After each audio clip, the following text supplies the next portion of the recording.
بسم الله الحمد لله من الصلاة والسلام على رسول الله صلى الله عليه وسلم ሰለላሁ ዐለይሂ ወሰለም። ዛሬ ትንሽ ስለ ሸሪዓ መደንገግ ጥበባት ትንሽ እናወራለን። ህክመቱ ተሽሪዕ ማለት ነው። በመጀመሪያ አሰላሙ አለይኩም ወራህመቱላሂ ወበረካቱ። ወአለይኩም ሰላም ወራህመቱላሂ ወበረካቱ። የሸሪዓ መደንገግ ጥበብ ህክመቱ ተሽሪዕ ይላል። ህክመቱ ተሽሪዕ ማለት ሸሪዓ ለምንድን ነው የተደነገገው? ህግ ለምን ወጣ ነው። ብዙ ነገሮች አሉ ውስጡ ላይ ዋጅብ ለምን ተደረገ፣ ሱና ለምን ተደረገ የሚለው አለ። ወንጀሎች ለምን ወንጀል ተባሉ፣ ይሄ ሁሉ ዝርዝር አለው። ዛሬ ለማየት ያሰብነው ወንጀል ራስን መበደል ስለመሆኑና ይሄ ለምን ተደነገገ የሚለውን ነው። አያ ወንጀል ራስን መበደል መሆኑን የምትረዳው በዩኒቨርሲቲ ውስጥ የምታስገባው እያንዳንዱ ስራና ሀሳብ ወደ ራስህ እንደሚመለስ ስትረዳ ነው። ስትጠረጥር ትጠረጠራለህ። የሰው ክብር ከነካህ ያንተም ይነካል። የሰው ልጅ እናት፣ አባት፣ ወንድም፣ ሚስት ላይ የሰራኸው ሁሉ ባንተ ላይ ይሰራል። ለምሳሌ የሰው እናት ከሰደብክ ያንተ እናት ትሰደባለች። የሰው ልጅ ካሰቃየህ ያንተም ልጆች የሚያሰቃይ ይዘጋጃል። ዩኒቨርሱ የዚህን ሸሪዓ ህግ ምንም ዝንፍ አያደርግም። በሌሎች የምታደርገው ሁሉ በራስህ እንዲደረግ መፍቀድህ መሆኑን ተረዳ። በስምምነት ከሸሪዓ መውጣት አይፈቀድም ይላል።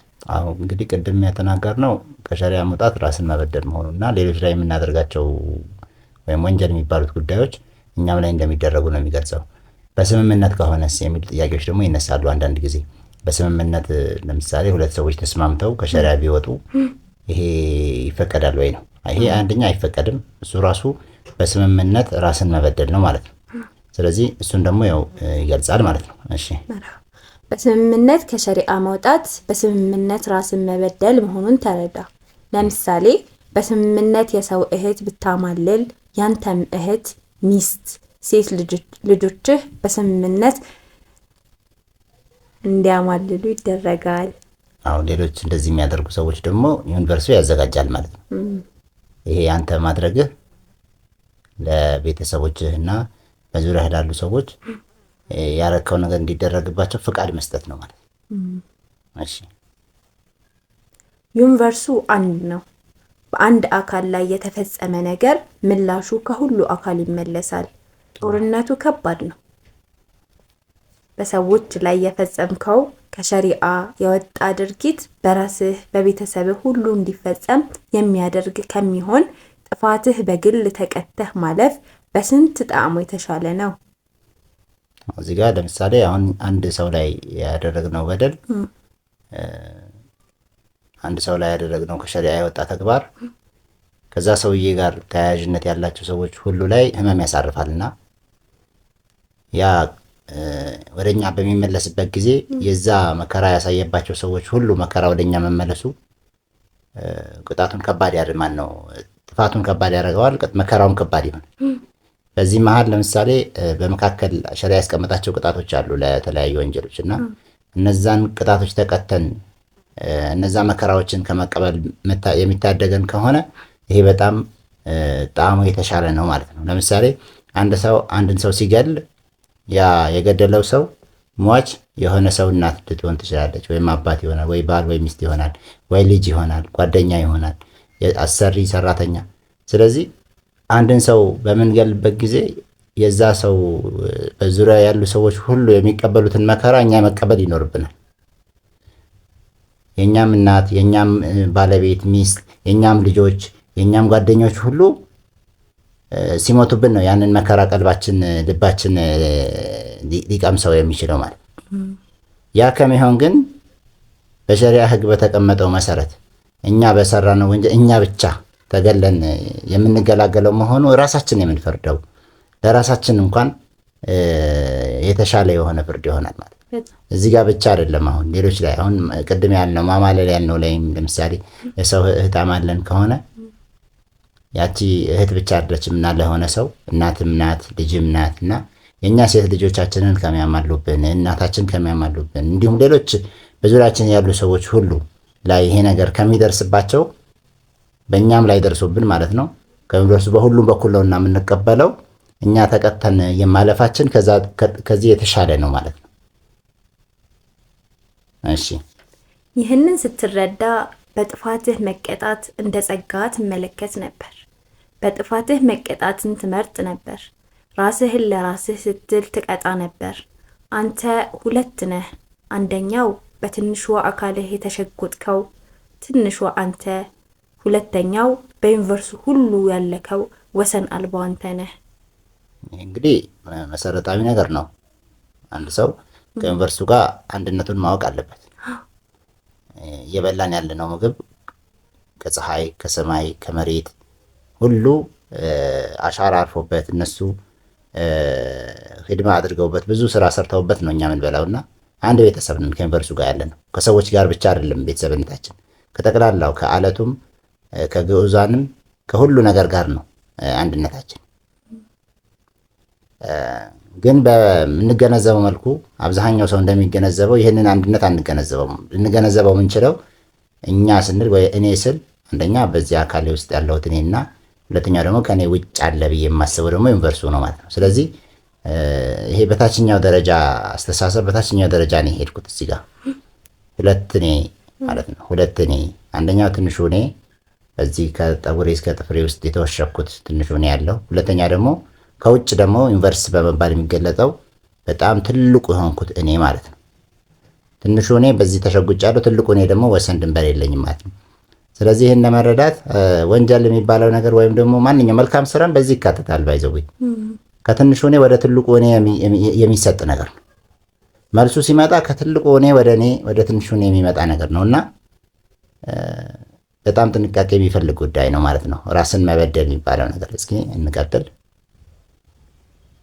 ከትንሹ አንተ ወደ ትልቁ አንተ የተሰነዘረው ቡጢ ሁሉ ከትልቁ አንተ ተመልሶ ወደ ትንሹ አንተ ይሰነዘራል። ከራስ ጋር ቡጢ በጣም ከባድ ነው። ወደ ግድግዳ እንደሚሰነዘረው ቡጢ ነው። ሲሰነዘር አይታይም። መልሱ ከባድ ነው። ግድግዳ አሁን ለምሳሌ ከነካነው ይነካናል። በደንብ ከመታ ነው በደንብ ይመታናል። ቦክስ ከጨመርንና ቡጢው ከኃይለኛ ከሆነ በዛ በኩልም የሚሰነዘረው ባይታይም የፊዚክስ ባለሙያዎችም ይህንን ጉዳይ የሚያስቀምጡት ነገር ይመስለኛል። መልስ ይሰጣል ማለት ነው። ግዑዝ ነው ብለን የምናስበው ነገር እንኳን በአቅላችን ግዑዝ ነው ብለን እንኳን የፈረድንበት ነገር ለምንሰጠው ማንኛውም ነገር ምላሽ ይሰጣል። ግድግዳን በቦክስ መምታት ላይ ይህንን እናስተውለዋል። በመታነው ቁጥር ነው የሚመልስልና እና ዩኒቨርሱ ደግሞ በምናደርገው ነገር ሁሉ ነውና መልስ የሚሰጠው ያስቀመጥነው ነገር ምን እንደሆነ ማስተዋል ይኖርብናል። በዛ መልኩ ነውና መልስ የሚመጣልን። እሺ በትንሹ አንተ ትልቁ አንተን መመከት የማይታሰብ ነው። መስማማት ምንም ኃይል ቢኖርህ አትችለው። ምክንያቱም በዚህ በትንሹ አንተ ነው መጣው ነገር ከባድ ነው። ማንም ሰው ሊቆጣጠረው አይችልም። ግልጽ ነው። ብቻ ነው የሚገድበን። አዎ የሚያስማማን ሊሆን የሚችለው መመከት የምንችለው ከመስማማት ውጭ አማራጭ የለን። ለራስህ ለልጆችህ በዩኒቨርሱ ማከማቻ ምን እንዳስቀመጥክ ተመልከት። ይሄ በጣም ማስተውሎት ይፈልጋል። ለልጆቼ ለወደፊቱ ምንድን ያስቀመጥኩላቸው? ዛሬ የሰው ልጆች ላይ ያረኩት ያለሁት ነገር ነው ለልጆቼ እያስቀመጥኩት ያለሁት ነገር። ዛሬ ለሰው ልጆች እያስተማርኩኝ ከሆነ የሰው ልጆችን ሸሪዓ ካስተማርኩኝ የሰው ልጆችን ጥሩ ካረኩኝ ነገ ደግሞ እኔ ብኖርም ባልኖርም ለልጆቼ የሚያስተምራቸው ሰዎች እያዘጋጀሁ ነው። ዛሬ የሰው ልጅ ማመናጨቅ ከሆነ የሰው ልጅ መመታ ከሆነ ለነገ ልጆቼ ደግሞ ያንን ነገር እያዘጋጀሁ ነው ማለት ነው። ጥሩ ነገር ካዘጋጀሁም እንደዛ ነው። ዛሬ እያየን ያለነው በወንጀል ጉዳይ ብቻ ስለሆነ ነው እንጂ ማለት ነው። ስለዚህ ወንጀል የሚባለው ነገር አንዳንድ ሰዎች እንደሚያስቡት ፈጣሪ እኛ ላይ የጫነው እኛን የወንጀል ባሪያ አድርጎ ሁልጊዜ ጥፋተኛ ነን ብለን እንድናስብ እንድንጨናነቅ የሚያደርገን ነገር አይደለም። ፈጣሪ ከዚህ የጠራ ነው። በወንጀላችን አይጎዳም። በምንሰራው ዒባዳ አይጠቀምም። ፈጣሪ በአምልኮታችን አይጠቀምም። ነፃነት ለመከልከል ነፃነት ለማሳጣት ያመጣው ነገር አይደለም። ለእኛው ከእኛው ጋር ተስማምተን እንድንኖር ራሳችንን እንዳንበድል ነው ያስቀመጠው። ቁርአን ላይ ማየት ይቻላል።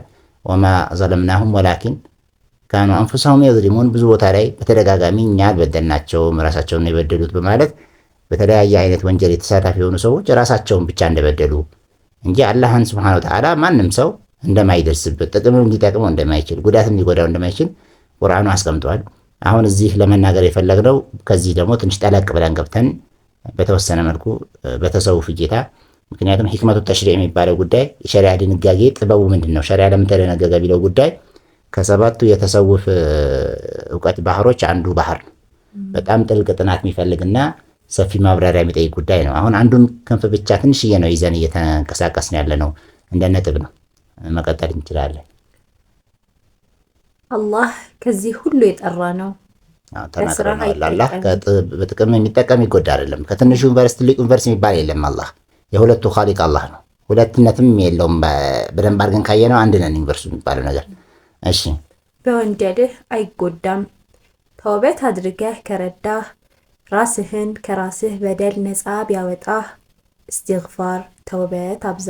ይህ እንግዲህ ተውበት ካረግን ከዚህ በፊት ላጠፋነው ጥፋት ተውበት አድርገን እስትግፋር ምናበዛ ከሆነ በራሳችን መሀል አላህ ጣልቃ በመግባት እኛን ከኛ ያስታርቀናል ማለት ነው።